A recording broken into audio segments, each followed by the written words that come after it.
Свой хатний творожок купляю у господині молочко.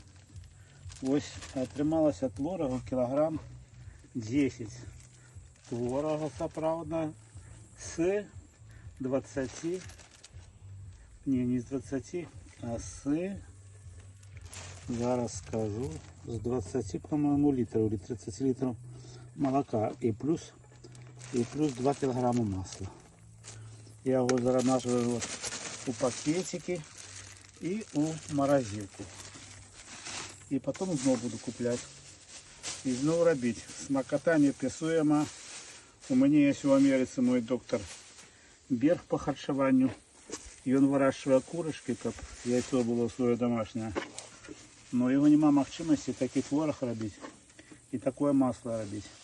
Поэтому я його запрошую в гості на Ришевичі для того, щоб зняти пробу, якою буває справжній творог. І він рекламує пармезан італійський, но нарешівський творог і нарешівське масло намного ліпше, ніж італійський пармезан. Слава Нарешевичу!